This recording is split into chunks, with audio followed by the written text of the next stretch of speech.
올해 연말 금융권은 수장들의 대거 교체가 이루어지는 이른바 인사태풍이 몰아칠 조짐입니다. 상황이 이렇다 보니 후보군을 둘러싼 하마평이 무성하고요. 인선 절차나 배경 등을 놓고서도 뒷말이 많이 나오고 있습니다. 네, 손석우 기자와 연말 금융권 인사 동향 짚어보겠습니다. 송 기자. 네, 역시 연말이 되니까 재계 인사에 이어 금융권 인사도 관심이 많습니다. 우선 가장 주목되는 게 신한금융국 회장. 어떻게 생각이 됩니까? 네, 아무래도 현재 인선 절차에 돌입한 상태고요. 또 내부 파벌 싸움으로 비화됐던 이른바 신한 사태를 겪은 과거가 있기 때문에 유독 눈에 띌 수밖에 없습니다. 이전 회장 선임 때와도 비교를 해보면 한 달 이상 시기를 앞당겨서 서두르고 있는 것도 눈에 띄는 부분이 되겠습니다. 현재로서는 조용병 회장의 연임이 유력한 가운데 진옥동, 미성호 이렇게 전현직 행장들이 경쟁하는 구도가 될 것으로 예상됩니다. 그런데 변수는 역시 조 회장의 재판 결과가 될 것으로 보이는데요.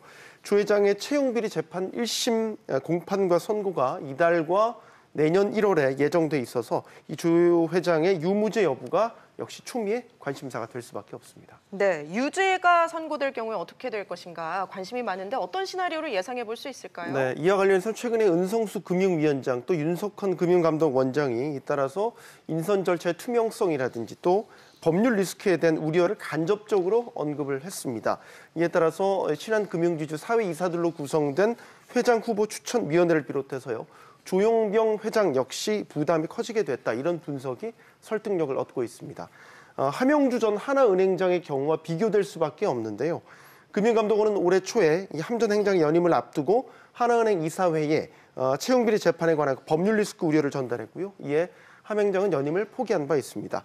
금융권에서는 이 조 회장과 함 전 행장 사례를 비교하면서 신한금융회추위가 무죄 추정 원칙에 의거해서 조 회장 연임을 결정한다 하더라도 1심에서 만약 유죄가 선고가 되면 조 회장의 거취에 영향을 받을 수 없지 않겠냐 이렇게 전망하고 있습니다.